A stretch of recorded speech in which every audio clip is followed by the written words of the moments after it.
Good afternoon. You are now entering Sapo Studios. Frogs and species of all kinds are welcome. Fasten your seatbelt. You are in for quite a ride. Initiating Scratch Track Saturday in 5, 4, 3,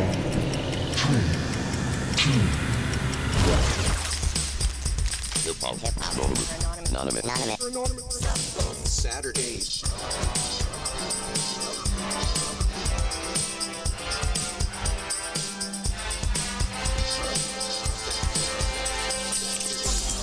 Hello, everybody.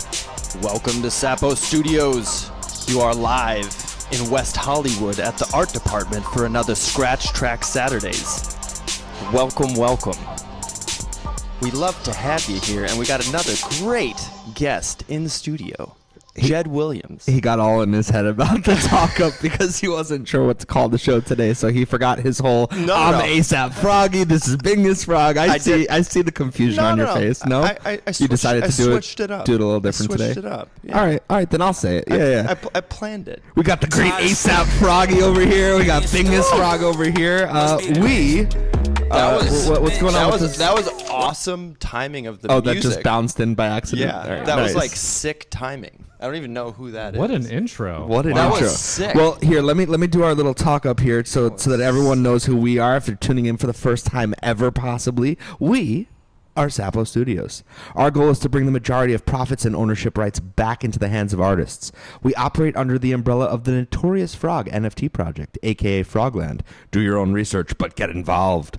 We have plans to unveil a marketplace where you can buy and sell stems and do a whole lot more. But until then, we're jamming with artists, chatting with them about music, life, and NFTs. And actually, we used to say music, life, and NFTs, but it's not just music. We've branched out into all sorts of arts, which brings us to our fantastic guest today, Jed Williams. Thank you for being here with us, Jed. Grateful to be here. Are you kidding me? Thanks for having me. Yeah, this is awesome. Yeah. So, what's great is I was talking about this last time with Ray Isla I don't even know what to call you anymore. I was about to say Shia Bapoose because we have so many different web names and shit. Wow. That's how it works. Yeah, That's your moniker? Shia Bapoose is actually Egyptian for. Yeah, I'm gonna call you out right now. It's Egyptian for King Dingaling.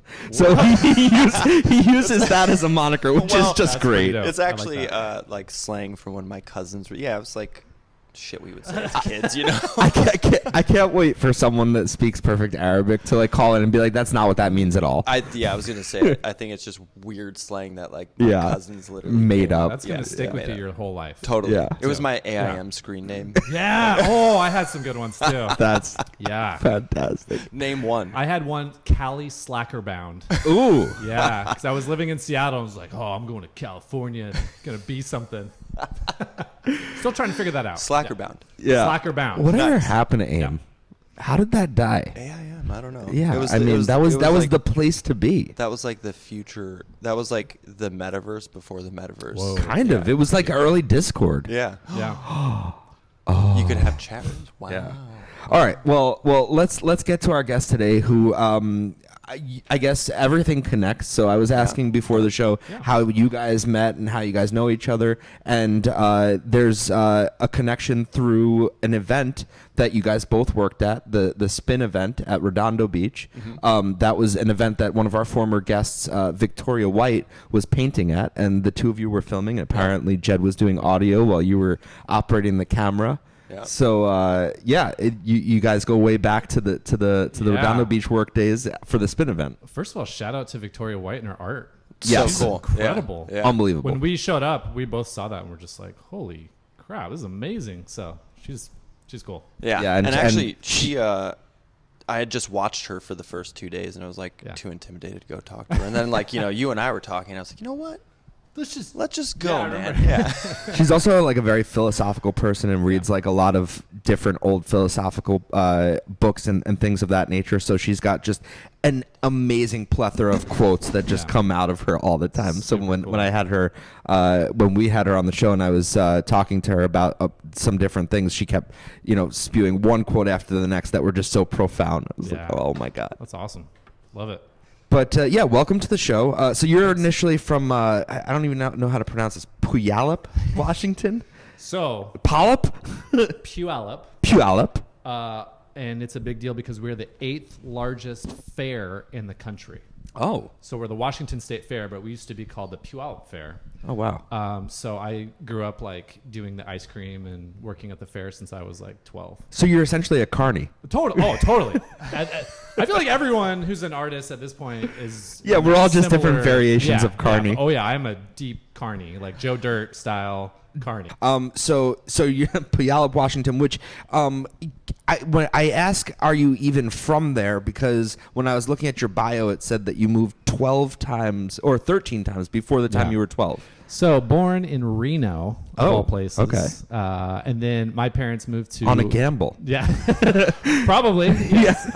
My parents moved to Washington State, where we lived in Tacoma, Puyallup, all over the place. My parents flip homes for a living, so Okay. we would live in the houses that we were flipping, and then they would sell. So we'd move so many times throughout the year. Yeah, have you watched but that's the Arrested 12 and 13 times. Yeah, it's You like watched Arrested literally Development? yeah. Okay. It's like living in a model home. Right. Yeah. basically. No, I You're- imagine that like the fruit on the table was fake. Yeah. It's like, But it was fun. I mean, we would just, my brother and I would just, be living in just rooms where we'd be jumping on beds, and then that room would be turned into like a nice room, and then we'd have to move our forts and everything to the next room, and it So- felt so like summer camp. But I saw on your bio that your father worked for Boeing, and that's why I assumed you were moving around. So Yeah. was the home flipping thing like a side hustle, or? that was kind of my mom's main gig. And Okay. my dad worked for Boeing for 35 years and retired about 4 years ago.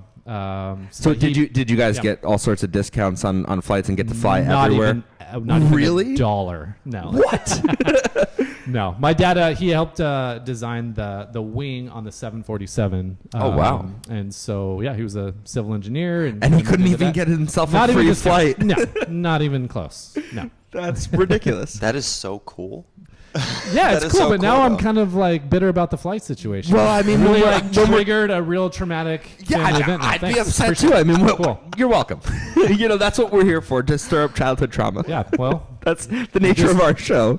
No, but Bring it's profits. it is funny that Dave Length. I was thinking about profits, residuals, NFTs, and like the fact that your father like created the this wing thing. and doesn't see like residual income for the rest of his life for Yeah. that. And that's where the smart contract comes in. created or he assisted. Co-created, assisted, was part of but Put the I'll take last credit for it. put the last brush of paint onto it. Yep, There you I go. was Yep. involved. Yep. No, Sent out but, an email. Yeah. So was that difficult for you moving around so much as a kid growing up? No, I mean we kind of all went to the same school, and I just had an older brother, and it was just felt like When you that's say our- you all went to the same school, you mean your siblings? siblings. Yeah. How many of you were So I have an there? older brother. Okay. And then when I graduated college, my parents adopted 2 sisters from from Russia, from Cool. an orphanage. So yeah. So basically, you and your brother were always together when you were going from school to school, and you Yep. kind of were close enough that it didn't feel like you were an outsider wherever you were going. Yeah. So And that you were starting. Did you feel like it was an opportunity to completely reinvent yourself everywhere you went, or not even?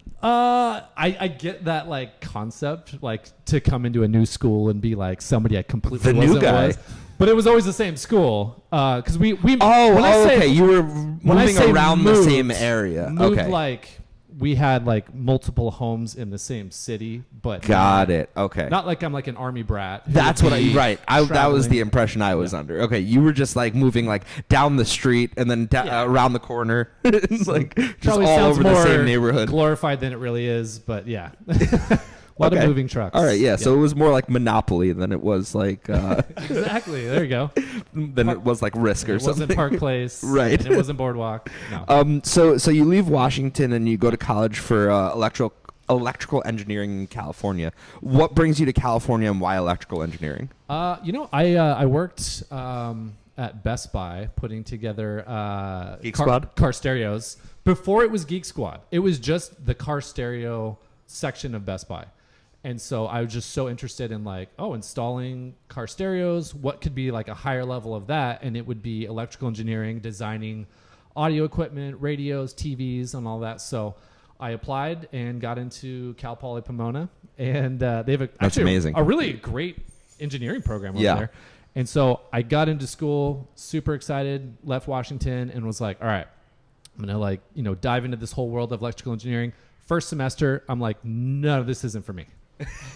Just because it was too technical and too involved? Or? So hard. Like Yeah. the math, I'm like, I can't even compete. Like I was bringing the curve down. And so like everybody loved me because I was like the guy like bombing tests and like, Right. it kind of boosts our This guy's potential. great. So what happened is I was like, all right, well, I'm going to, kind of feel it out. It's freshman year of college. I still have a lot of, room to figure out what I want to do. I took an improv class in college because there was no homework. And that was my big like, oh, this is going to be easy. I'm going to coast through. Got into the improv class, and it was so freeing for me coming from a place of doing, math and high level math all day. And my teacher was just like, you should really like pursue this. And I'm like, no, like I'm not like a actor. I don't do all that. I take things stuff. apart and put them back together. Yeah, what are very you talking like about? analytical. It has to like make sense. Everything has to be concrete. This abstract idea is just not my thing. And so she's like, well, I'm going to make you take photos and I'm going to send them out and see what happens. And I was like, all right, weirdo. And she Yeah, did. all of a sudden this is getting really inappropriate. Your teacher's like, yeah, we're going to take some photos some of you. I'm going to photos. send them around. Yeah. Who See, knows that's who knows where so these will cool, wind though. up. That's so cool though, because like Yeah. I forget what other guest it was that. Oh, was someone, on, a Turk. but They Turk, just submitted yes, for him, Yes, like and the he got teacher an agent. having so much belief in That's you. exactly what happened. And somebody Yeah. like at that level seeing you and like you not seeing it in yourself even at that time maybe. But, Yeah, like, absolutely. That's just so amazing, man. That, like, Yeah, like I owe her a lot of credit. And I thought that was a really like sweet thing for her to see something in me that maybe I didn't even see, and then she pushed me to like get photos out and pursue it a little bit, and I ended up getting like an agent right off the bat, and then. What's amazing about that also is that Yeah. sometimes the hardest part of any of this within the creative realm is taking that first step. Yeah. And to have someone else take that first step for you Or at and least kind push of push you. you, or Yeah. push you Yeah. and put you on that track already to where it's like, okay, I'm here now. I'm in the arena, and now it's like, Yeah, and it was let also me like make something up. it was like a discovered love. Like it wasn't something I grew up when I was 7. I'm like, I want to like hit the stage, It was something I didn't know I wanted to do. I'm a very introverted person. I still kind of am, but it is an outlet, an expression that I think is like so important and passionate to me. So yeah. this was at this technical college where you're Yeah. taking the improv classes. Yeah, So and I mean, Hollywood is like 45 minutes to an hour away from Cal Poly Pomona. And so she sent out my photos. I got an agent right off the bat and then just started auditioning, not knowing anything about auditioning, how to do it. And I think it actually served me in a better way than if I was like super coached and it was like this like really, experience that gave me anxiety. I just didn't know. I was like, I'm so new at this. Like, who cares what happens? Well, there was, yeah, Very freeing. exactly. That's what I was going to kind of say. There was Yeah. probably also this sense of like people that really like are diehard wannabe actors. Like I came out here wanting to be one of those people, right? And you attach so much to these auditions. Like, man, like I really want to get this part, whatever this part is, and Yeah. and this is my career that I've invested my whole self in. And for you, it's like, this could be cool. and no, but that's great because to go into an audition with none of that extra garbage on Yeah. your shoulders and in your brain, and to just be able to do the thing Yeah. must have been so freeing, and Yeah. that's why you started well, to get like some you're roles. serving the character in the piece and not yourself in a sense, Right. And that's what I like didn't know back in the day. And then I've also gone through that mentality later as an actor, where I started to like question myself and really like feel like I need this job, and it's like Right, so I saw that you kind of started to get into the Ivana Chubbuck classes, and you spent 5 years doing that, and it said something about that you were assisting Ivana Chubbuck. Yeah, so I was like her TA, I guess you Very would call cool. it, in one of her master classes. She does like a Tuesday, Wednesday, Thursday, and she is an amazing woman. She And- came and to my was- wedding. She's a very that's awesome. She's a very renowned acting Very teacher renowned, coach. yeah. And was that before yeah. or after you started to book things as a result of this acting teacher sending your headshots in? This was after. After. Yeah, So yeah. what made you feel like you wanted to get into acting classes? Is it this sense of, okay, now I want to take this more seriously because I'm seeing that this is something that I could actually be good at? Yeah, I think just learning the craft and taking it to another level of like that satisfaction of like performing and just going, how can I like further this, and what's like the next nth degree? It's like I got a little taste of the drug, and then I wanted to chase it with learning like a deeper knowledge of acting and that experience. And I loved what I was reading, that it said that was to your parents' dismay. Yeah. Well, when you tell your parents, like, I'm going to school to be an engineer, and by the way, I'm quitting that and becoming an actor. Right. Did you drop out of school? No. I You finished? continued school. Okay. I actually got a business degree. And I was auditioning while I was in school. So like I would leave class and go audition and then come back to school. And there were times where I actually booked gigs and my teachers were like, I think I saw you on a show. And I'm like, because they knew I was an actor and stuff like that. And I was like, so awesome. yeah, I left your class in order to book that job. I was going to say, yeah, we saw you last Thursday on TV, but I didn't see you in class at all the And there's past a D several on weeks. this paper Yeah. here. Yeah, can we switch Jed? that too? Yeah, no, I was just peeking behind me because we have a lot of images from things that you've worked on, scrolling on these Yeah. TVs, and one of the images that will come up behind me was from your first commercial. Yeah. Yep. So bring me back to that. Was because there was less of that pressure of like, oh, this is something that I'm diehard about right off the bat, and I have to do. Were you less excited than someone would be when you got that first commercial and it didn't phase you, or you were still jumping out of your skin? I was jumping out of my skin because Yeah. I was like, somebody hired me? Why? Why? I feel like I cheated somebody. I'm like, I would go in there with a funny gimmick, or it was a lot of improv. I did a lot of like comedy spots and commercials and stuff that I booked right off the bat. And I was just like, this is awesome. I get paid to like act like a clown. Like, this is great. So Yeah. And was it in those moments that you started to see kind of what was going on as a behind the scenes thing, and that gave you sort of an interest in what that might be like? Because you ultimately did pivot into producing and doing things of that nature. Yeah, I was very fortunate to have DPs that would tell me like very specific things. Like I'd ask questions instead of going back to my trailer. I would just kind of say like, hey, like, what is that lens? Why are you switching a lens to a longer lens? Like, what does that do? And they'd be like, oh, well, that creates like the parallax effect and separation and more symmetry in the shot. And they gave me very specific things. And I was like, wow, there's a lot to this like cinematography side.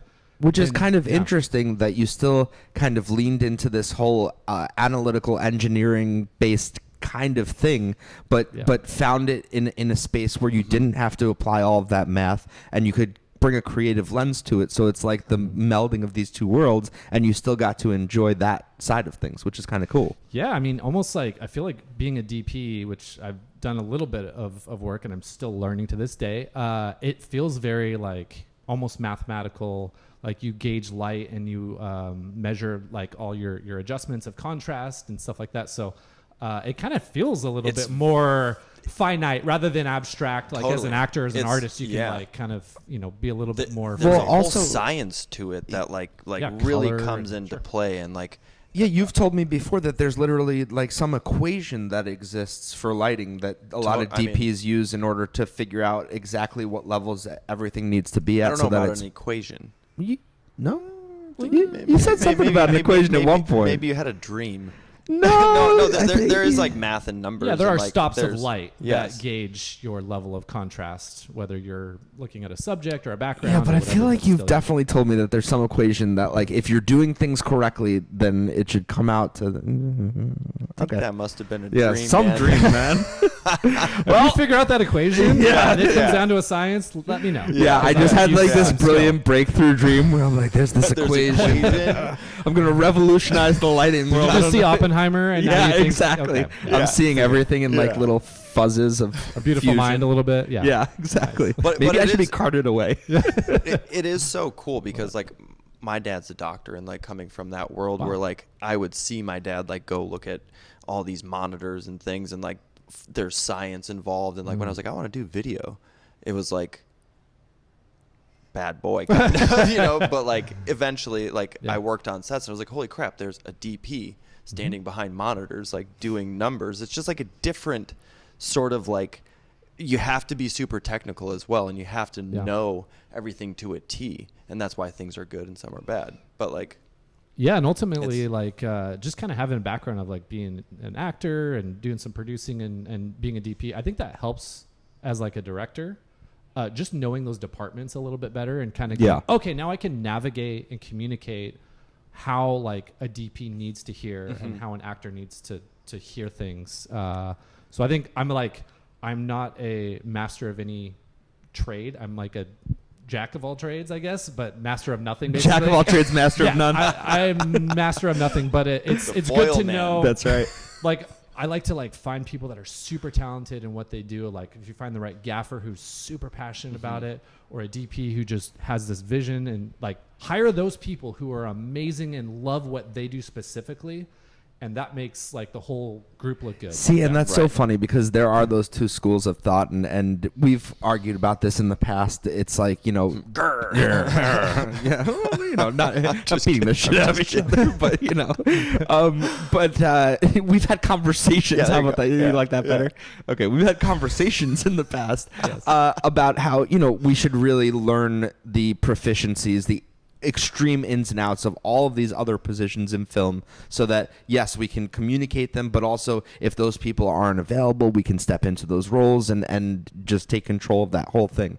And I don't know if it comes from a sense of me being lazy or just me kind of feeling like, you know, there are things that I have more interest in terms of the realm of creativity and filmmaking, and I want to lean into those things very hard and kind of, yeah, like you're saying, broad scope, understand a lot of the other things, but leave those to the professionals. And when I say the professionals, yeah, you can be a professional at everything, but there's also something to be said for leaning into one passion or two passions that you really love, and then, you know, handing those other roles off to people that love those things. Yeah, Totally. absolutely. Yeah. Ideally, being in a place where you can pay those people. And Right. until you can pay those people, I think like learning to then like communicate in Well, yes, some that's way. And I think part like, of it. that's When the you're most important coming part. up, you have to do a lot more learning of some of these things that you might not want to, because if you're going to get these things done and you don't have the budget for it, then you got to get it done somehow. And it just goes such a long way to like be able to communicate with those people once you do get to the next level, that like you have that knowledge and like the language to be able to. Well, and it seems to me Clearly- that there's a massive separation between people that are super friendly and want to help other people learn, and people that are very closed off and like don't want to share their knowledge because they feel like it's something that they earned and it's not to be given Yeah. out. So it's when you say that there were so many sets where you like almost shadowed DPs and things, nobody was closed off like that, huh? They opened themselves up to you learning For their the most craft part, over yeah. their shoulder. Yeah, I mean, you obviously read the room if it's like a tense Sure. situation, like you don't want to like approach. Hey, that. what are you doing over here? Yeah. Why'd you Can I do touch this? Yeah, 'cause, like, someone get this fucking kid out of here. But no, I was always interested because I would you know, do the acting stuff, and I'd just sit there and kind of watch them set up, and they would light again, and they'd bring in a stand-in, and I'd be like, oh, why are they like using like these flags to like block off light and create contrast? Like, what does that do to the image? And I don't know, just there was something inherently interested about the whole collaborative process, where it's Yeah. like there's all these people are here to film this thing, and it turns into a story. Like, how does it all work? You know? So ultimately, you took that interest and you decided to start your own production company. And before the show, you were saying you started in a nasty dude's apartment. So was that John Cuban? That's John Cuban. All right. So tell We me. lived in a very dirty apartment in Burbank, and Hey, we Burbank, that's where I Shout- live. yeah. where we had carpets, which I don't think they have a lot of carpets. No, I got wood floors. Yeah, see, Yeah. see, yeah. Upgraded. But that's where the show yeah. started. Hey. Back, That's shout right. out Burbank. That's Yeah. the home of Sapo Studios, the initial Nice. home. Yeah, Love the that. birthplace. Yeah. So you guys started Nifty Productions, and so where did you meet John, and what was the kind of I met the him origin story of at a- Nifty? I met him at a church improv group. Think about that. Like, really Clean like, cut comedy. Clean cut improv comedy. So I met him there, and he was always a big proponent of voiceover. And Are you a very religious person? I am. Yeah, Oh, okay. Yeah. I'm Christian. Or you just like hanging I don't out at know. churches and doing comedy? it's either you're religious or Yeah, I guess I don't know how to answer. Am I a very religious person? I know what I believe, and right. I guess but- because I you find yourself Yeah. at church doing improv, there must be a reason. Oh for yeah, it, yeah. you I know? wasn't just like trying to like hit up every like open mic. Right. Let's just hit the church scene. Exactly. Yeah. Like, yeah. But yeah, so we Sounds did, like a good movie like storyline though. right. Desperate comedian just Yeah. goes all out. Yeah. But yeah, so I did meet John Cuban there, and then he was just a guy who's like, he was doing like sketches at the time, like right when YouTube was starting to kick off, and he did like the Bourne series, like Jason Bourne, but he would do like the Bourne instead of like Ultimatum, it would be like the Bourne like androgynous or the Bourne. He would just take spins off of that Bourne Ultimatum concept. And the possibilities are endless. Yeah. So they would do a bunch of those, and then I kind of got involved, and he came to me and he was like, "Hey, there's all these competitions online for like commercials." He's like, we should like get together and just film something and just submit it and see if we make any money off of it. When you say you got involved, were you filming? Were you helping him write, come up with the ideas, sound, everything? I was just a buddy, and then we would like, he'd come over to my place, or before we lived together, I lived with Daryl, our other friend. He would come over and John would be like, "Hey, I want to screen this for you guys. Let me know what you think." And then I would give him kind of notes and we just kind of BS about it. And then finally he was like, "Hey, there's all these like online competitions we should submit and see what happens and try to like shoot like a spec commercial." And so we submitted for one for Chips Ahoy. And this was after you had already acted in several commercials yourself. Yeah, I'd already been doing the acting thing for you like probably 4 had a years. really good knack for what the commercial thing was in terms of what these brands are looking for, the aesthetic that they were going for, how these productions are put together, because you were always on these sets. So you had like an edge kind of. But I didn't know how to shoot. Okay. Very, very amateur. But we had an idea of 2 like older guys that would just have the time of their lives like their kids, like go do go-karts, and they would be like on the basketball court like dunking on each other. And we're like, oh, this is like a cute like Chips Ahoy family-friendly concept. And so we hired these 2 guys off of Craigslist and just went to like all over Burbank and just shot guerrilla style at the go-kart place and down at the like local park. And then we sent that to Chips Ahoy, and they were like, "We love it. Here's $8,500." And we were like, "Oh my God, we're rich!" And then the city of Burbank sees it, and they're like, "Well, you didn't get permits through us. It's going to cost $8,600." Yeah, pretty much. I was gonna say 15,000.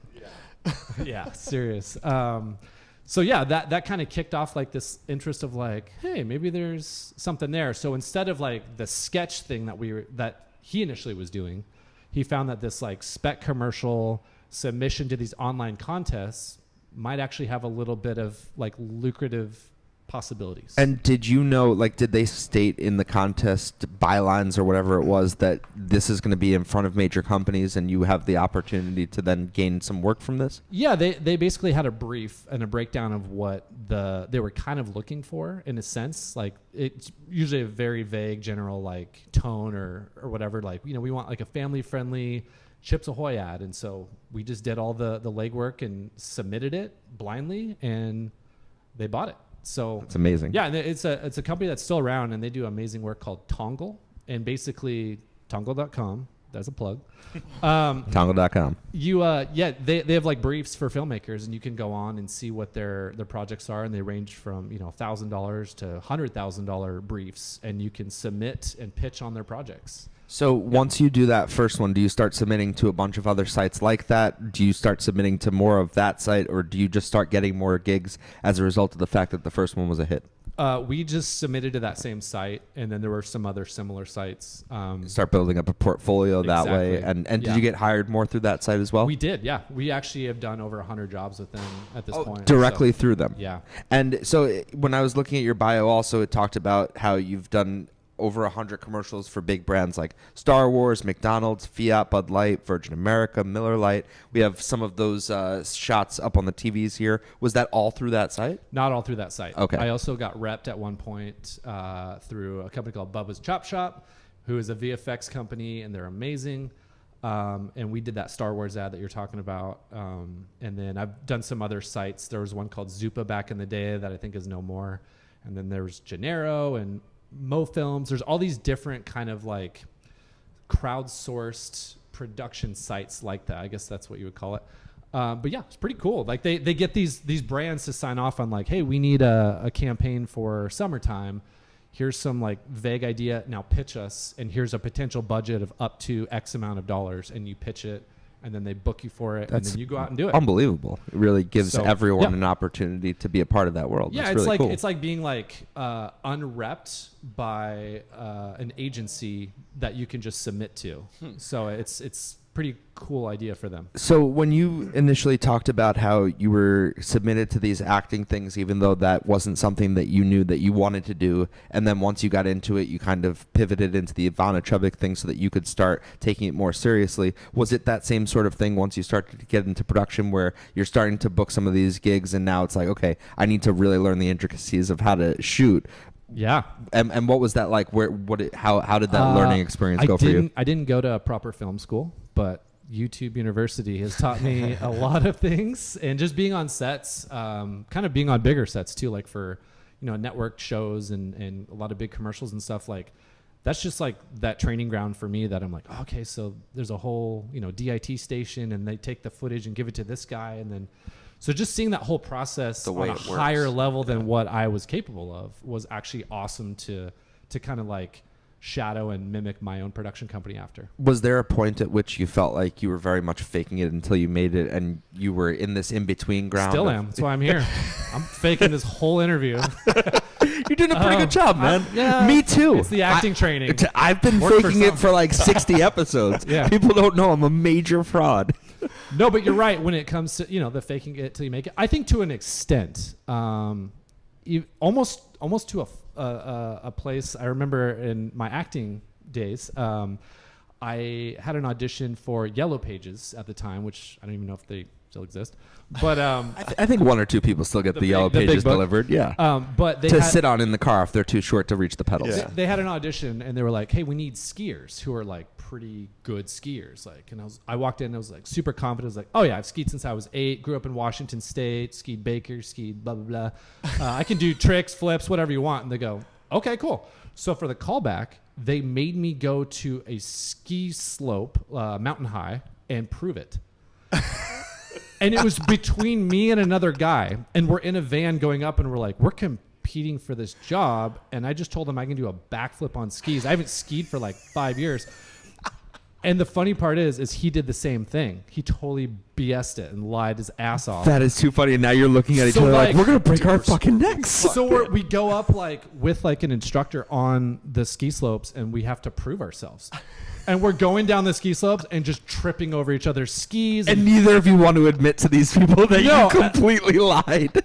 And like the rep from the agency who was there, it was probably just like, oh my God, these guys are like the worst. And so we get down to the bottom, and I guess I was just a skosh better than him. And neither of you were doing any flips. No, I was just flipping ass over tea kettle because I couldn't stay on the slopes. But I ended up booking the job, and then I met with the director, and he just like chewed me out. He's like, "You totally lied. Luckily, you're the look we want, but we hired a stuntman for you." And so faking it till I made it kind of worked, but to a point where I was like, that's not a good feeling in your stomach when you're like kind of like a douche about it. But that's pretty funny to be like at such a, excuse the terminology, but like low level. A low level in your career in terms of like how far you've gotten in that world. And it's like, yeah, we're going to get you a stuntman. You have a trailer. You know what I mean? But it was like forced. Yeah. Yeah. And I'm glad they got a stuntman because they did a gag where this skier goes down chasing a pizza guy, like, and he goes down the slope and he hits like a log that's like perpendicular, and they had like a rope that they were gonna pull for the stuntman, and the rope broke, and he like cracked his like chest or his sternum or something. Oh. And then I'm kind of like, well, thank God I didn't do that. So wow, someone was looking out for you. Yeah. So that kind of worked out for the best. It was all those hours you put in the church doing church improv. And that's what we call callback in the improv world. Nice. Dang, yes, and I love that. Yes, and cool. So once you got into that mode of like producing and writing and directing, you then started or producing and directing, you then started to write as well. Yeah. So take me through like what exactly was the impetus for you to start writing? Because you've already kind of pivoted your interests from the acting thing into the background production thing. Yeah. Now, what you saw other people doing this and you said, I have ideas and I want to create my own thing, or? Yeah, I think. Or were you writing for other people?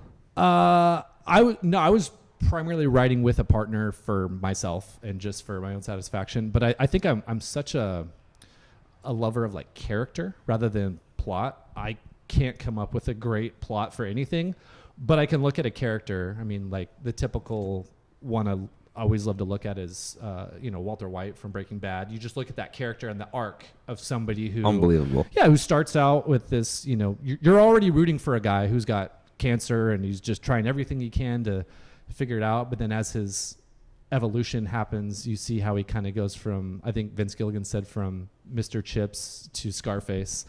But that was always such an intriguing thing, as like Great show.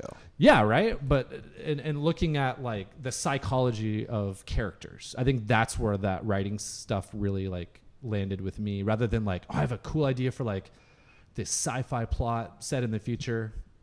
I'm not Westworld. Like I can't. That's not my like talent. I think I like to look at humans and why people do what they do, and the psychology of like, why would you make that decision in public, or I don't know. Wow, I just completely lost my No, I'm going down a weird What's like. really interesting about that is Yeah, please Nothing. tell me, Dave. What's interesting about that? Oh, you're rubber. mocking me. Yeah. Okay. I thought you were jumping in to save me, and this guy's over here kicking me while I'm drowning in Okay, Thanks, man. I'm just kidding. You've done it a couple times on the show. It's a good callback to other shows. Yeah. Hey, thanks. I appreciate that. Okay. So that's what I was going to say. Rubber. Thanks. Yeah, there you go. Yeah, I appreciate it. Yeah. Yeah, you were a lot of help. Yeah, might be time. When, not to put you in a box, but when you're looking at all of these different things, is there one thing that you would say your full passion is behind now from the scope of film? I think directing. I think that's the way to go for me. Yeah. And how do you approach a project as a director? What's the first thing that you do in terms of breaking down your process? I think every project has its own needs and deliveries. I mean, how can you serve the project best, and how can I bring it to life? I do realize that as much as like the director's vision is apparent, I still think it's a big time collaborative process. Like, I'm definitely not a person when I get on a shoot and a DP's like, hey, I have an idea for this thing, for me to shoot that down instantly and just go, oh, this is my project and my thing. I think that's like an ignorant move. And I've heard a lot of top notch directors even like agree with that too, where it's like, if somebody's got a better idea, let's go with that. Like, this is a group thing. I mean, if my idea of a wardrobe is this, and then the wardrobe, comes in with something better, and I'm like, why would I shut them down at the possibility? So being like open to others, like talents and possibilities, I think is That's a skill set in itself. Yeah. Like, and a lot of people don't have that. There's an ego thing, especially in that's what I was going to say, is like, why wouldn't they take something that's better? Ego.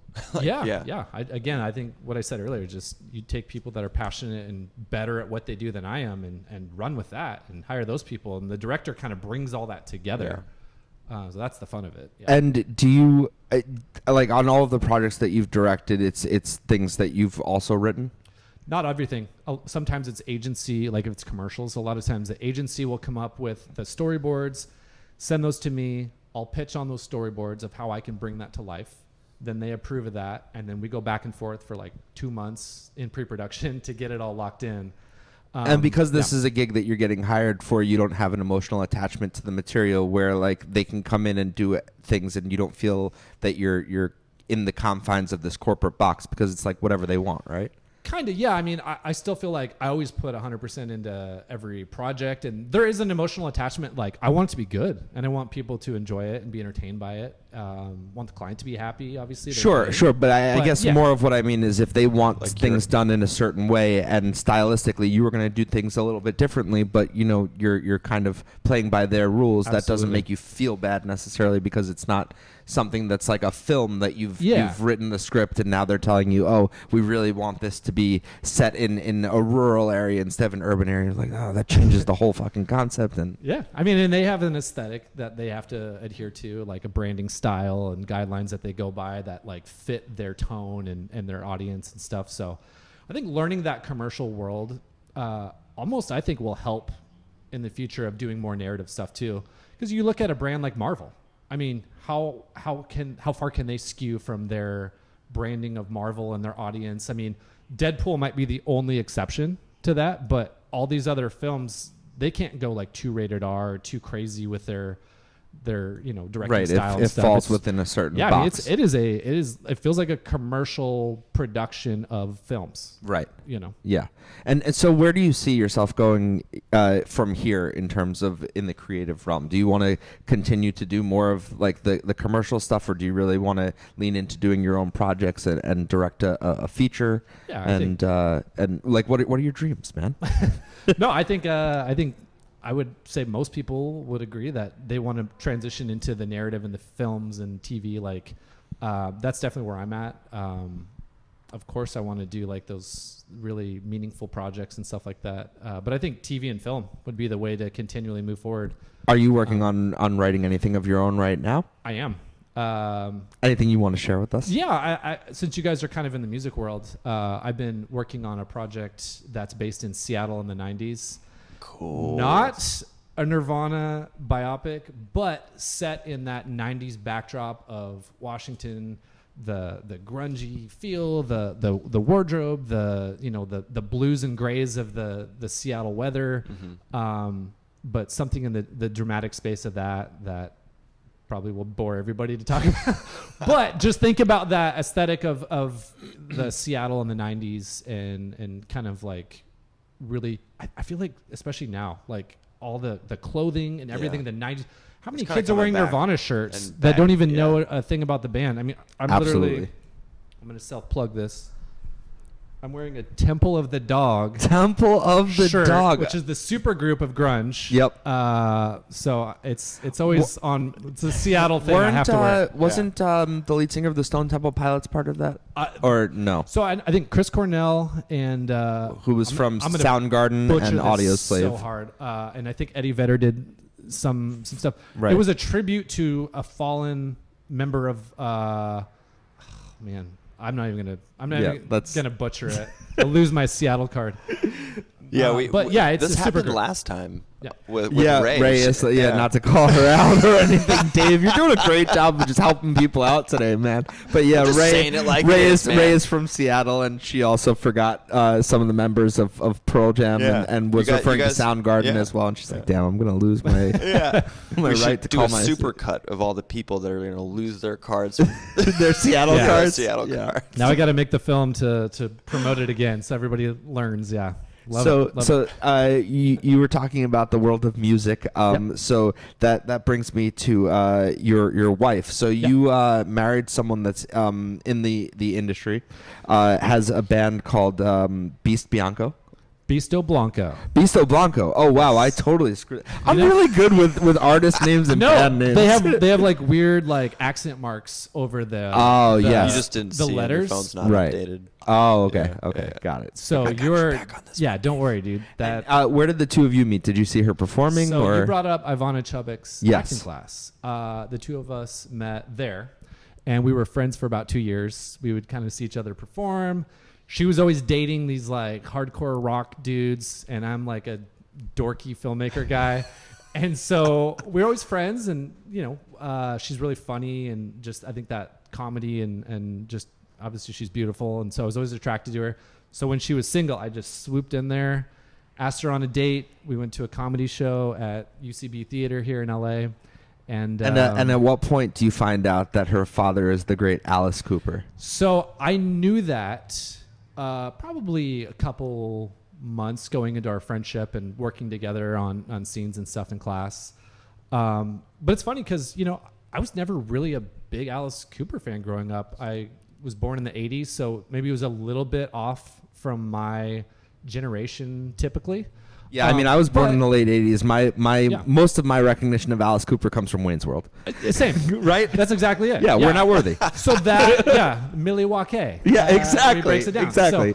So I knew who he was. Yeah. I always thought he was, super edgy, and just I loved his Wayne's World cameo, and that's kind of, the best thing that I knew about him. And then that's all I kind of really thought about it. Like I didn't really think much more than that. And she was always so nice to me. I was like, he must be a cool guy. Yeah, from a creative aspect, is it intimidating at all to be doing, even though you're leaning into the acting thing at that point and then moving into production, and he's in music? Does it feel at all intimidating to be doing something in a creative world where he's established himself so greatly in the creative world? Honestly, he's very. He likes to like talk to me about the creative space, so it almost feels like he's so supportive that there's no like. It's not really a competition. I mean, how do you compete with a guy who's been like a legend. His level Yeah. for 50 plus years? He was famous at like 19, but he's so supportive. And for both my wife and I, couldn't have asked for a better father-in-law. Yeah. That's fucking cool. He's so awesome. Yeah. Does he still play at all? Play music? Yeah. Yeah. He was just on tour with Rob Zombie like a month ago. Do you guys get to go out and see him on tour and stuff like that? Yeah. I've actually gone on the tour bus with him a little bit, and then he's in like a super band with Johnny Depp and Joe Perry and a group of people called the Hollywood Vampires. Very cool. Plug. Another plug. So I don't know if you don't like to crap where you eat, as they say, but do you ever get to film any of that stuff? Love to crap where I eat. And, yeah, I've done a music video for him when the pandemic hit, and we did it from the house with like. Awesome. I put up just like black duvetine, and we shot Alice in like his home studio. What's the name of the song that's for, so everyone can go and look that up, and we'll put it up on the Twitter page afterwards. Man, I'm trying to think of what. Oh wow! I know. You're lose the Alice know. Cooper card, man. You're about to lose your Alice card. Just kidding. It's on. Man, it's on our website, but it's. I have seen it on your website. It's called "Don't Give Up," Don't give There up. you go. Yeah. Okay, cool. and his whole message is just the world's shut down and everyone's, we don't know what to expect next, but don't give up. So very positive thing. And I can always edit this out of the episode later, but I am going to ask. So Don't you dare. the whole nepotism card, right? Like, Yeah. it would be so easy for someone to say, okay, well, this guy's majorly connected. Maybe he can put me in a position to get like way better gigs. How do you negotiate that and not step over the lines of like, this is family and I don't want to. Yeah, it's weird. I guess I don't want to make you uncomfortable by asking the question. That's No, why I not at said all. I can totally I think axe it's a this out. No, I think you should keep it because I think it's a very honest question. I didn't grow up in the world of entertainment, and so my expectation is I came out to LA to do this on my own, and so I feel like I am doing that, and I don't need to ask for favors per se. I think the fact that like Alice like opens up and helps us out, like Calico and I, my wife, that's enough. And not having us beg for those gigs and to ask. And I think it works better that way. Just I'm kind of responsible for working hard and doing what I do and not expecting somebody to sit back and be like, well, my father-in-law is so-and-so, and so I deserve this. I just, that's a good attitude It's never to have. been... Yeah, that's It's never very been my respectful, go-to. man. Yeah, well, Like, thank you. Yeah, yeah. I mean, could I be further in my career? Possibly, probably, but I don't think I really need that or Well, and want I think that. and I think something that from we've that learned relationship. over the course of the conversations we've had on this show is that success is objective. Yeah. And there are so many different forms of what you would call success and how people feel successful. So I don't think that the measure of success is necessarily the same for every single person. Yeah.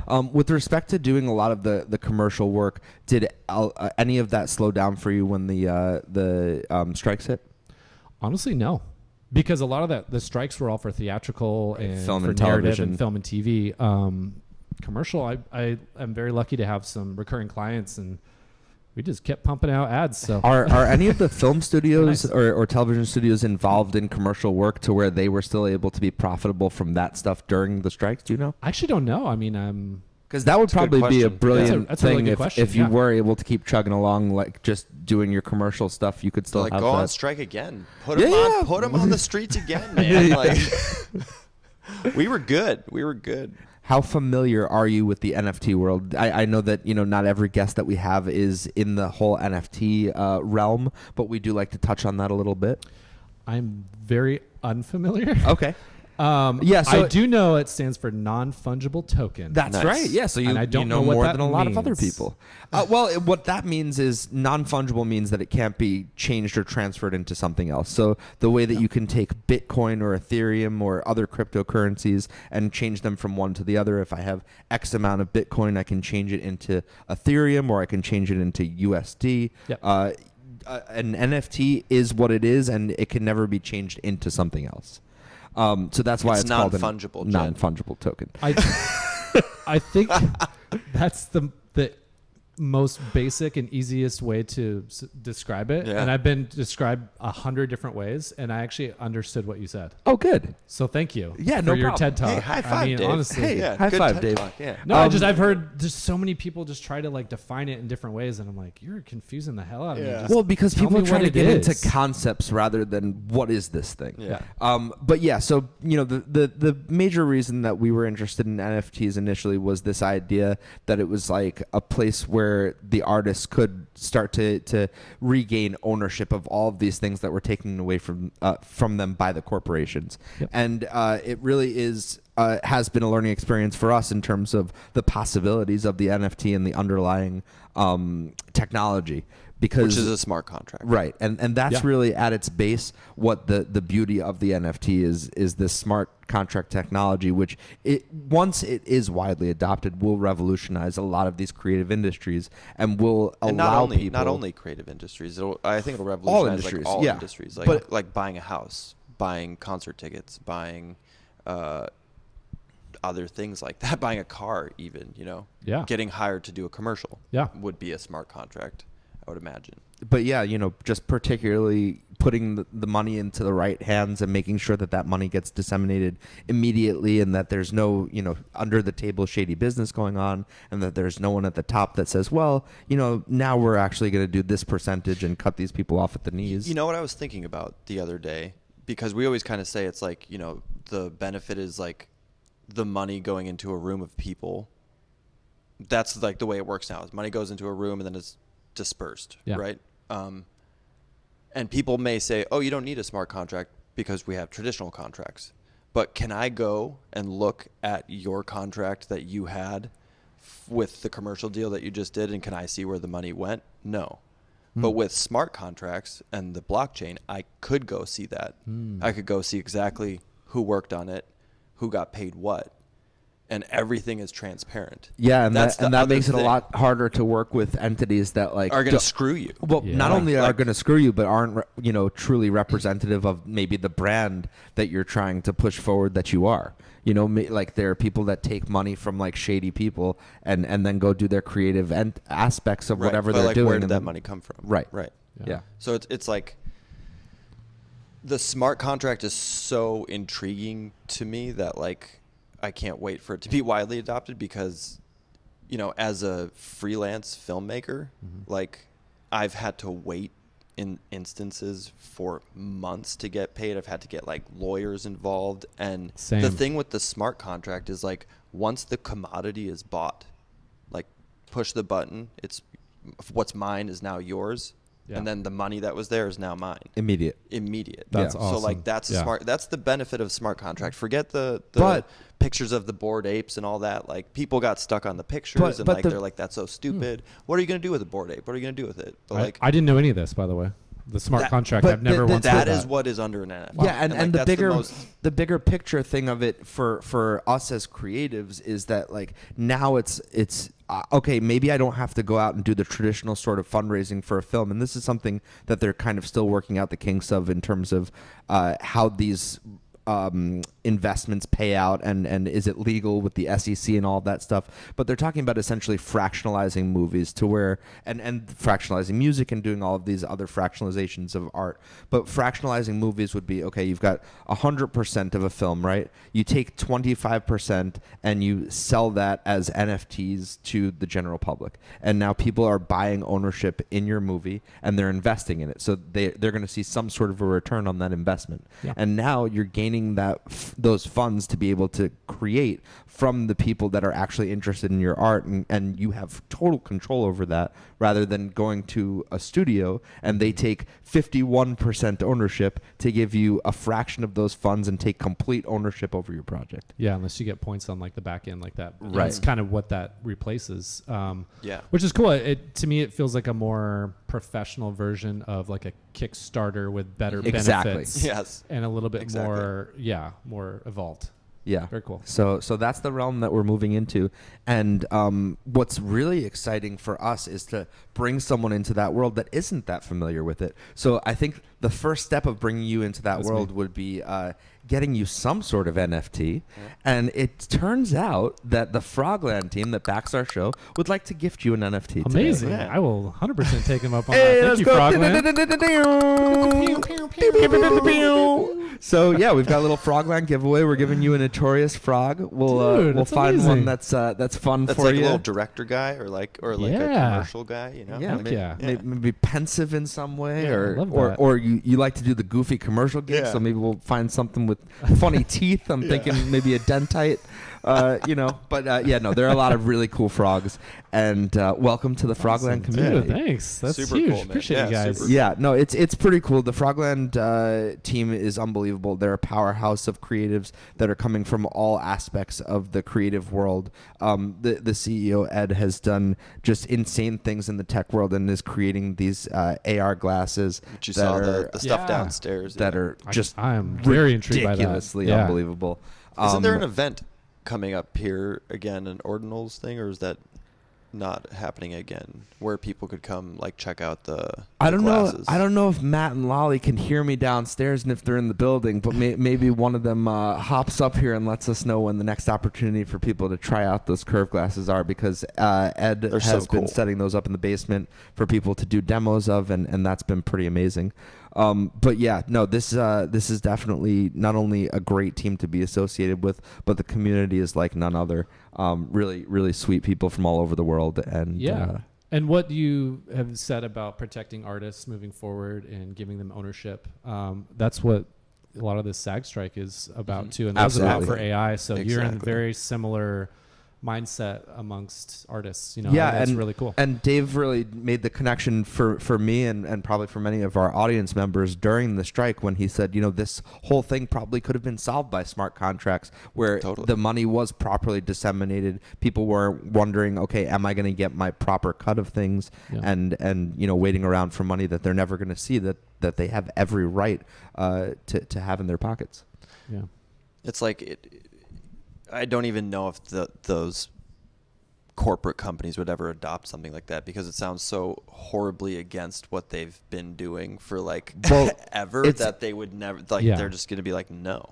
Well, no, But it's then something that's they're like- going to have to adopt, because the general public is just going to move in that direction. People are going to start to, Invest in- when you call it like an Indiegogo or Kickstarter, whatever you want to call this NFT thing, people are going to do their crowd fundraising this way. Right. And the studios are going to start to see, shit, we're missing out on an opportunity to make money because we're too concerned about controlling everything, so we have nothing now. Yeah. And I don't know that it'll ever starve these huge corporations Right. to the point where they have to act, because there's always a way for them to make more money. There's projects, as we know, that they have slotted for the next 10 years that are already locked in. So Yeah. they probably have a nice blanket of security that they don't have to worry about, is that check going to be coming in? But I do think that at some point mass adoption will happen, and they're going to have to at least entertain the idea. Just like Ed Absolutely, was saying, yeah. like it's the evolution of technology, and when have we ever evolved as people and then like been like, nah, we like it the old, Yeah. So I think it's the evolution of technology, and like it's not going to go anywhere. Yeah. And even like from a filmmaking standpoint, as a filmmaker, you can basically go down to Best Buy and create a kit that would get your quality enough to be in a movie theater at this point, where that 15, 20 years ago, you wouldn't have been able to do that. I Yeah. mean, like Well, I literally mean, walk even- into Best Buy and Literally, Netflix Even Yeah. look approved. at Yeah. your story. I mean, Yeah. you didn't go to film school. You didn't Wish do I did, but you didn't do a lot No, I of didn't. the Yeah, traditional things, Yeah. and still found, or, and before the Ivana Chubbuck thing, you weren't in an acting school or an acting program, Was not. and Nope. and you found yourself in all of these worlds, self-teaching yourself a lot of things, and then learning along the way, and yeah, it's really It's inspiring, man. It's like for people that are like, oh, I don't know if I could do that because I didn't go to school for Well, it. thank you. Like it's very inspiring, man. It's like I used to kind of feel like a fish out of water, like around like all these creative people, because like I didn't go to school. Like you guys, like all you guys went to fucking like Bada and like went to Europe and like look what good all my accolades are doing me. but still, it's like I almost felt like an imposter around all these people. So it's like it's super inspiring from that standpoint to be like, no, dude, fuck that. Like you can. Well, I believe in appreciate yourself. that. I don't feel like I have much to like show or whatever. I just do my thing. I There's guess. really cool So- stuff on the walls behind you. Well, yeah, Well, and no, I thank you. I guess going into that mindset, I don't really like think about that. Like, wow, I'm inspiring people. I'm like, I feel like I'm just like doing my shit. Yeah. and people just maybe observe it or don't or Well, whatever. and- but and, thank you. you know, That means a lot. Yeah. the Absolutely, quality man. of your work is clearly great, but so this isn't a disparaging comment on you, but good, bad, or otherwise, the distinguishing factor between people that don't make a success out of this creative thing and people that do are, again, the people that take that first step at the very least. And to pick yourself up by your bootstraps and say, we're gonna, even though we're not classically trained in any of this, we're going to start submitting to these commercial competitions, and we're going to do this, we're going to do that. I'm going to be on set and I'm going to learn from these people, and I'm going to take that knowledge and now apply it and actually do something. It's like, again, I say good, bad, or otherwise, because there are a lot of people that don't necessarily have this plethora of talent to dig from, and they are out still making Just money, doing and it, yeah. because they're just doing it and taking that first step. Now, you clearly are Yeah. accomplished for a reason, and do have an eye for this and a knack for this, and are here for the right reasons. But again, it all comes back to taking that first step and taking action, and that's something to be commended. Absolutely, It's like you don't have to Yeah. have gone to school to take the first step. Exactly. It's Yeah. like Yeah. just take it. Well, thank you. I mean, I still feel like I have tons of insecurities going into this field, but I think talk about like pain and pleasure, like the pain of not doing the thing that I think is most fulfilling, which I believe is my career, what I'm currently doing, and then some. The pain of not being able to do that or try or attempt Yep. is greater than the idea of failure. So to me, it's just like, if I don't like commit and do the thing that is satisfying to me, then I'm missing out. And I think that's more than talent, more than craft. That's where I come from, of just like, I can't not do this and be in That's this. so Love good. that, And yeah. That's why you're an inspiration, Jed.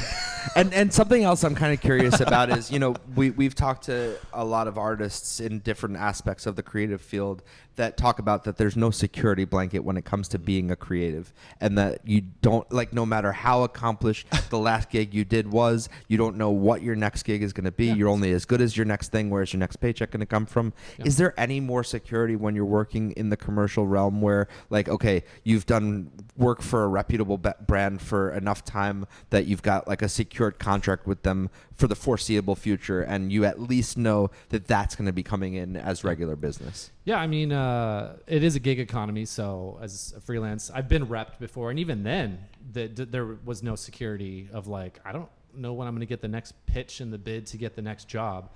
But having a few retainer clients has been amazing, just for a little bit of comfortability, a little bit of time to take a breath, and so having that has been a huge blessing and amazing to have. But it's also trying to balance a little bit too, of like, commercials help pay the bills. I am passionate about what I do, but I also have to make sure that I take time for those personal projects and passion projects to exist as well. Because if it was just one aspect of filmmaking, like just the commercial for like Fiat or whatever we've done in the past, I just don't think that would be as fulfilling enough. Right. And when you talked about being repped, what exactly did that representation do for you? Did they just get you in the room, or were they doing a decent amount of pitching on your behalf?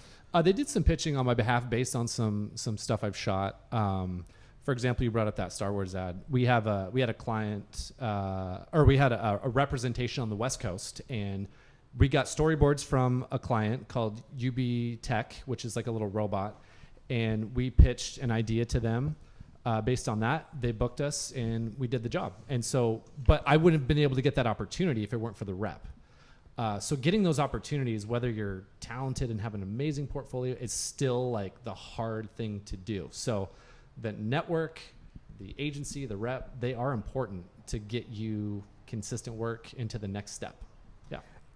When you look at music, a lot of amazing bands that have stood the test of time have gone through these periods in which there were creative differences, and so the band split up, maybe forever, maybe just for a period of time. Usually over you think a girl. about sometimes over a girl, yeah. And I think of like Van Halen, where they couldn't stand David Lee Roth anymore, so they brought in Sammy Hagar, and that sort of thing happens all the time. And it's like, do you have you experienced any sort of a creative differences thing with anyone that you've worked with over the years on sets, and how do you get through those creative differences? I think that's why. Yeah, that's a great question. Thanks, man. I think that's why in the commercial space there is a separation of production, agency, and client, because the agency is the middleman.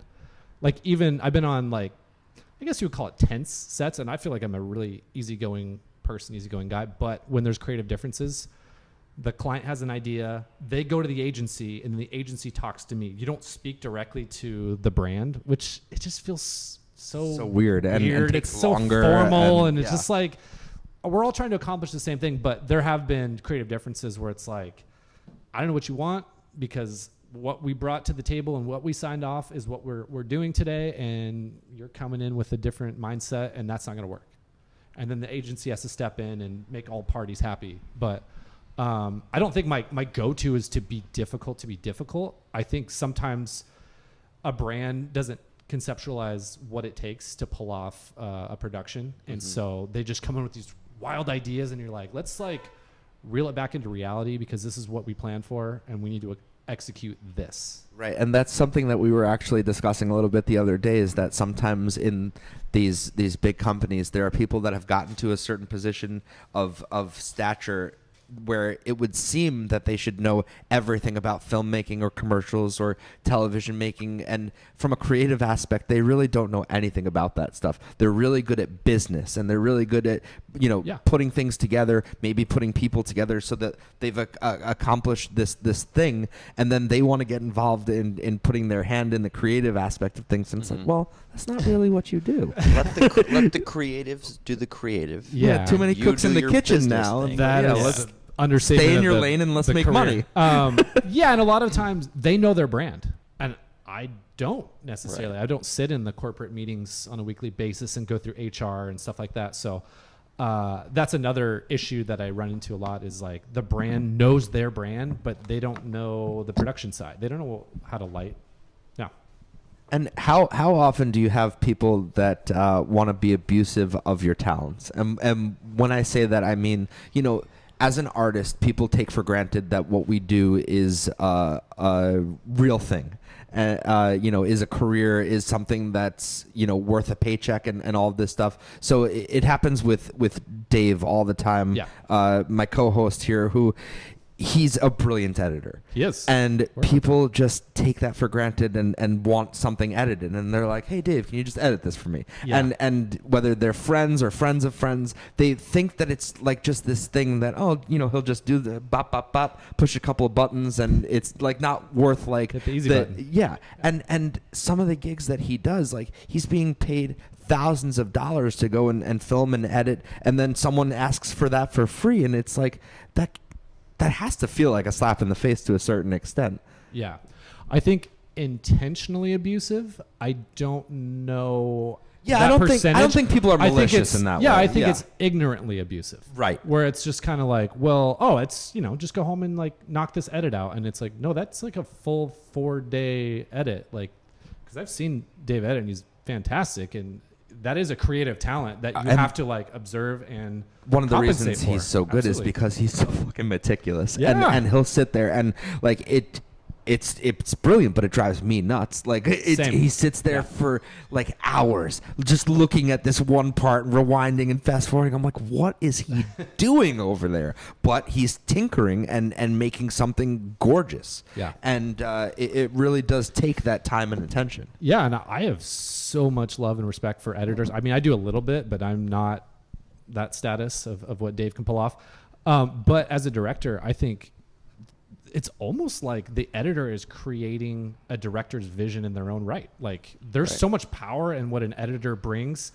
Like I can go on set and direct actors and like get great performances, and then the edit can just be hot trash. And then an editor can take that and pull it together and be like, wow, you brought out the best possibility of things I didn't even know, like how to cut from one scene to another to make a sequence. That's just, my brain doesn't do that, but you're helping and just as much of almost like a director as the actual director on set. And actually, that's why I've heard, I forgot who told me that the best directors that are actually editors. Yeah. Because they were the last people to touch the film, and they were always sitting there being like, if I only had this, then this would make this whole thing perfect. Yeah. So then it makes like they all stepped into directing. Who told me that? I cannot remember. Was that on this show? I don't recall it. But and did I tell you that as well? I remember you saying that at one point, and that makes sense from like a filmmaking perspective, where now that you have that brain for editing, you're capturing all of the things that you intended to capture and need. But I wonder, from a directorial standpoint, do you feel that it's imperative that the director be in the room with the editor when the film is being edited? I guess it just depends on the project. Like if you're hired to do storyboard commercials, a lot of that stuff is kind of like built in. Sure. And you can have a script supervisor check off the best takes and then like, hey, we're using take 3 for this angle. You're building out a storyboard scene. So for that, building out a rough, I don't think is maybe necessary for a director to sit in over the shoulder and watch somebody cut a rough edit. But I think for the final edit, for most commercials and most projects, absolutely. It's all, again, it's a collaborative process. So it's each person, each project has to be served differently. Yeah. Right. For sure. All right. That's the vague way of saying, I don't know. Works for me, man. Well, I really appreciate you being here today. You've given us a lot of your time, and this has been really cool, diving into your past and kind of how you got into this world to begin with. And it's just another testament to the fact that, like, good people find like attract good things. Yep. And you seem like a nice guy, and you're open. What? No, you real piece of garbage. No, but you seem like a nice guy who's open to whatever the universe is going to throw at him. And it's, you know, that very much that improv attitude of yes and. You know, we were joking about the yes and thing, but that can be a life mantra, so to speak. And you know, we've seen it before with other creatives that are successful, that if you are open and you are kind, and there are certain things that you'll just gravitate towards and will gravitate towards you, and opportunities will come your way that it's up to you at that point whether you want to step up and take those opportunities and see how they play out or not. But it's really wonderful to see when nice things happen to nice people, I guess is what I'm trying to say. And it's cool hearing about all that you've accomplished. Thank you, man. Now I can't like screw up and get canceled. So. Yeah. No. Now that I've laid that down, thanks. You really don't do it. Don't screwed me there, bro.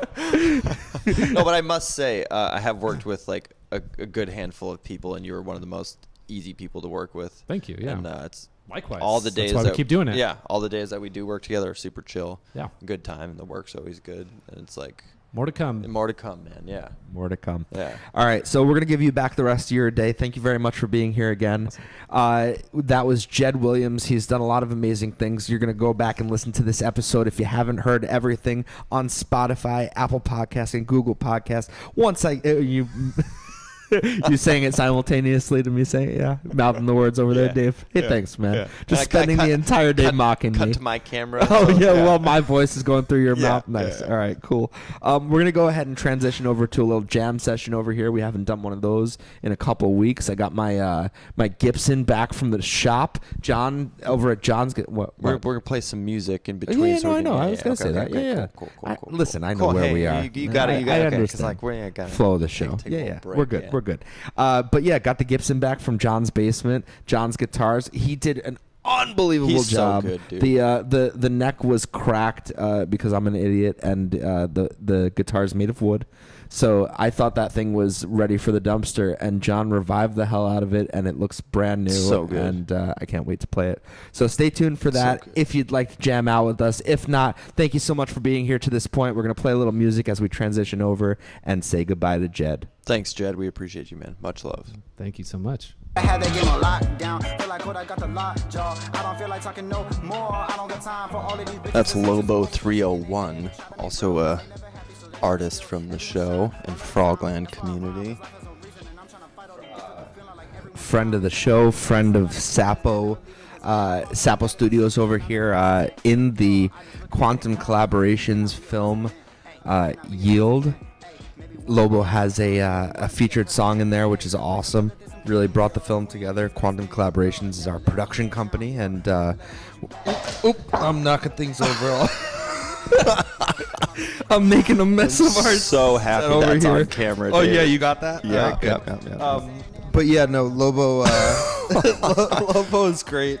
You just break the neck of your guitar, David. Just fucking chill out over there, man. Just relax. I'm trying.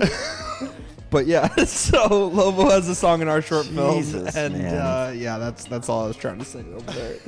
All right, so we're gonna hop into a jam session now. As I said before, the wonderful John of John's Guitars brought my SG Voodoo Gibson here back to life, which is just It's actually John's Guitar Rescue and Repair. oh okay. Okay. I didn't know that there was a full official Yeah. name. That's great. Yeah, it's on Yelp and everything.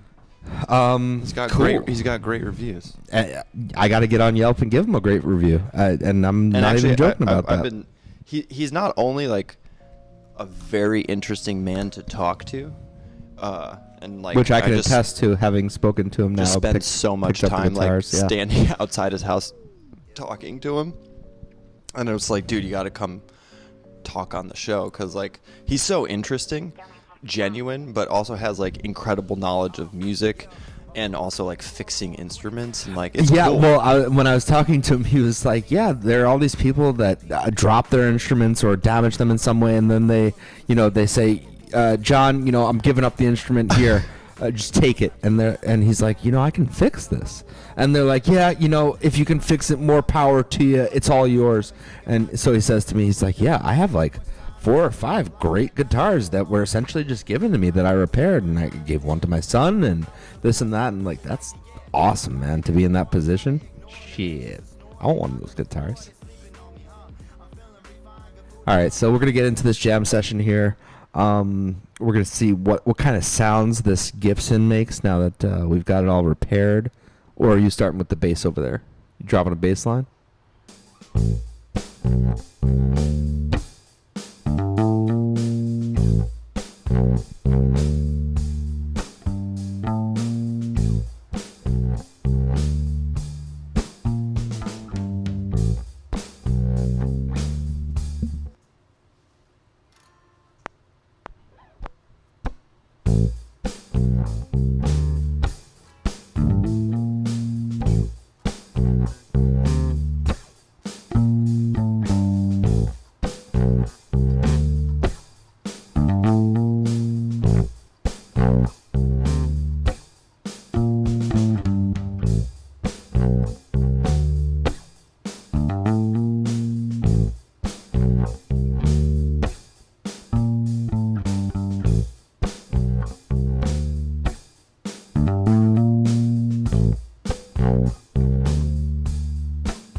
Was that an idea you came in with, or was that just off the dome just now?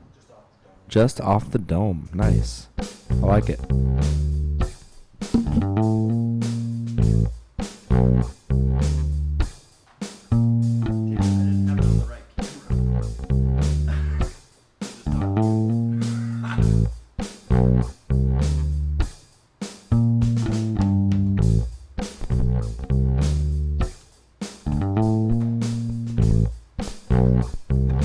For the record, I almost knocked over the vodka bottles again just now.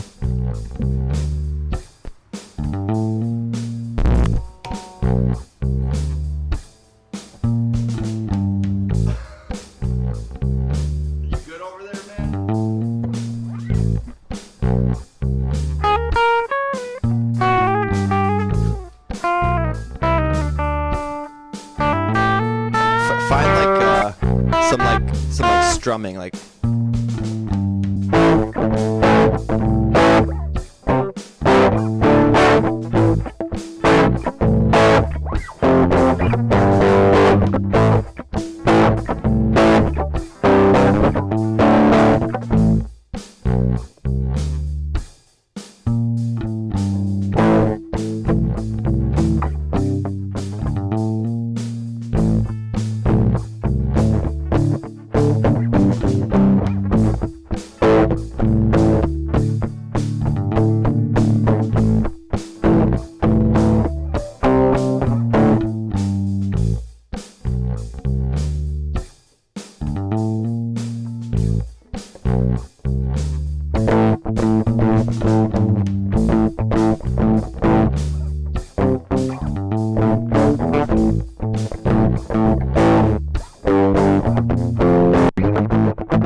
You're like in that pentatonic scale, and then like I feel like there's like, and then I feel like you can put your ring finger down at any point. Yeah. And even when you're up on that, like, and then like go.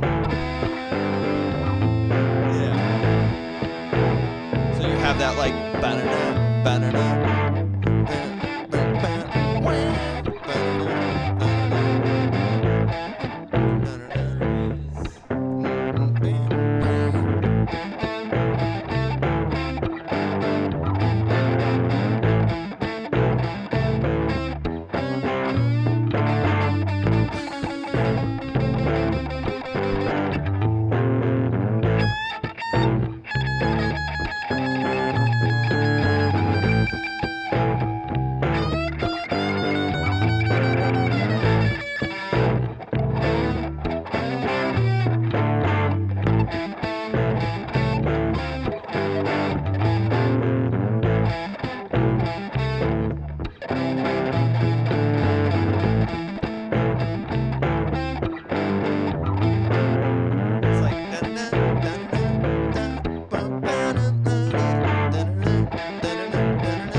Should we lay one of these down?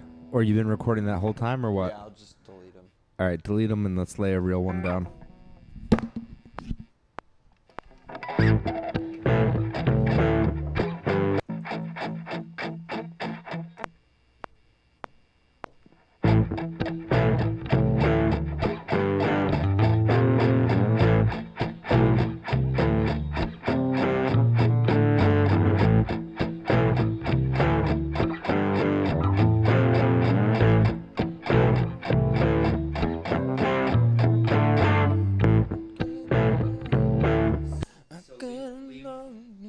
Leave that as its own track, Yeah. that scratching I just did, and then let's do another track.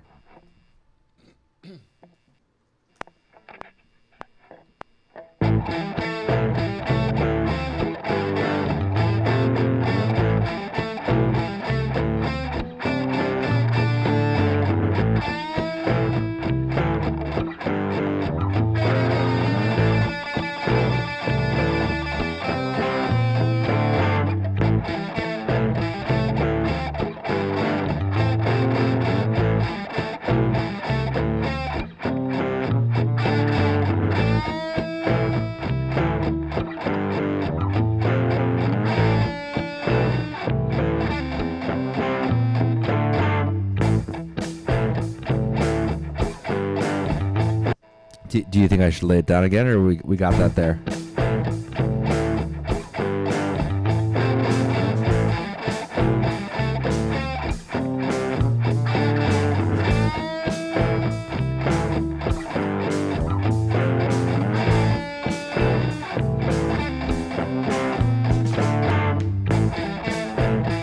Now you gotta do it again. Do it again? Okay, and maybe if you can throw more distortion on it?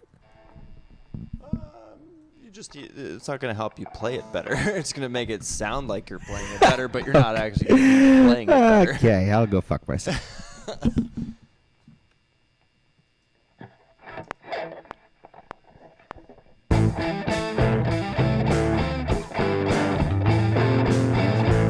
There's like more notes.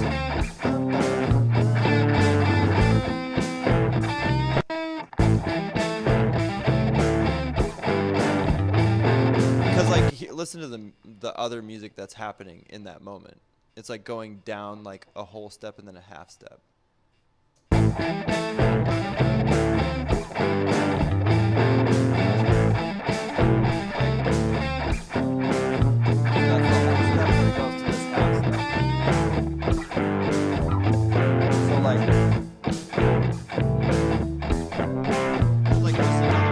There's just another phrase to be found, I think.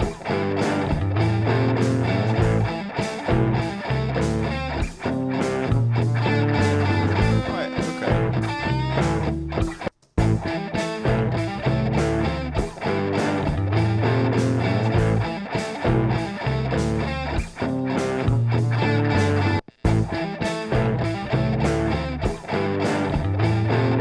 Like just in that first bit, it sounds like with your other guitar.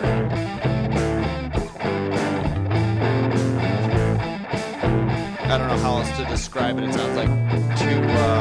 Just for those of you at home that can't see what ASAP is doing, I don't know if you can change the camera angle there, but he's pushing his hands together as if there's this imaginary orb of energy between them, and he's like just making that hand motion at me as if I'm supposed to know what the fuck that means in terms of making music over here. Well, you're speaking ASAP sign language. But what am I supposed to do with that? Don't just play those same notes over and over in that, because like in that moment, I don't know, it just feels like it's getting smaller in that.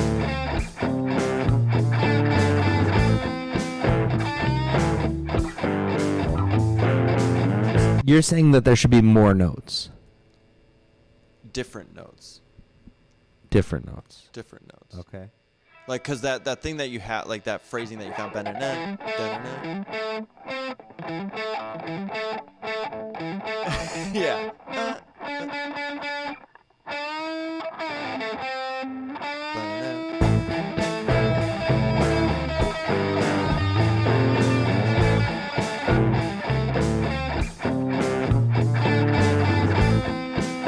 like the spacing of this second phrase maybe comes a little bit sooner.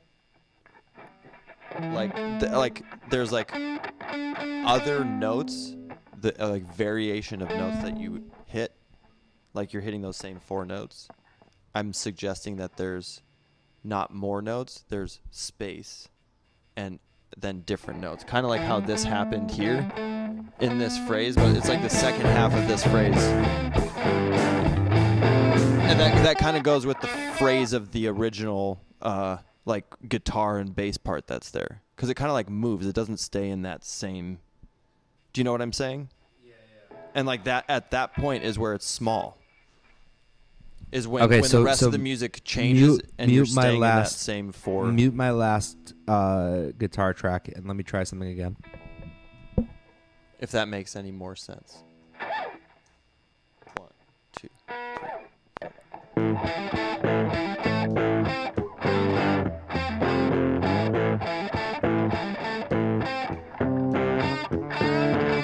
Closer, but you'll get it on the next run.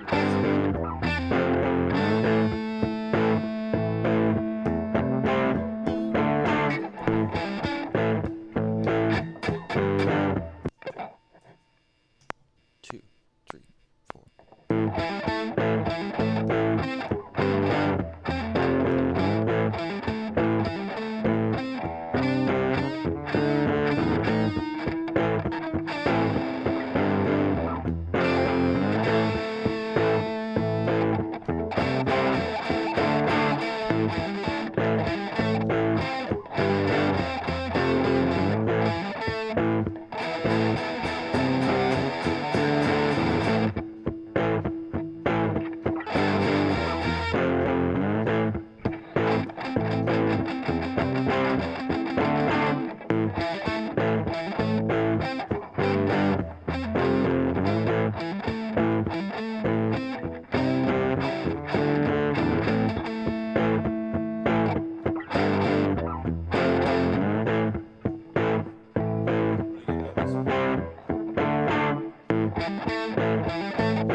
All right, start it over one more time.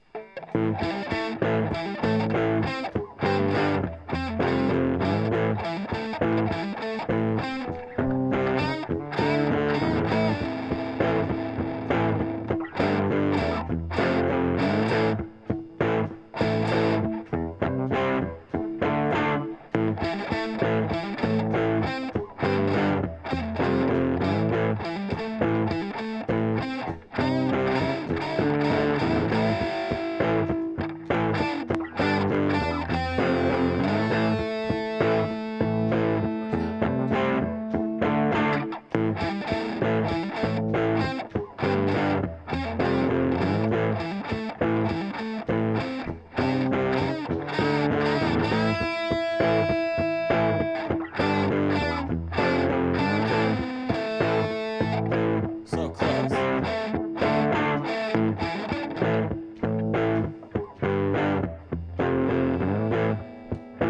You don't have what we need in there?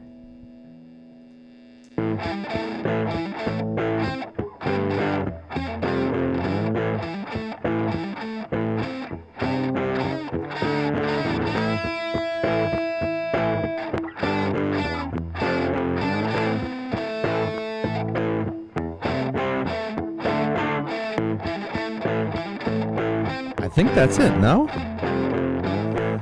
Not clean enough? I'm just listening to the different takes.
could probably use to be quantized if possible. Or is that just... That's just MIDI. But that's what I was gonna say about like the rock thing is like you gotta be like on it. Like those notes. We can add a little more in the distortion. pocket? Yeah. Add a little more distortion. Yeah, someone told me no matter how much distortion you add, you're still gonna play like it an wrong. asshole.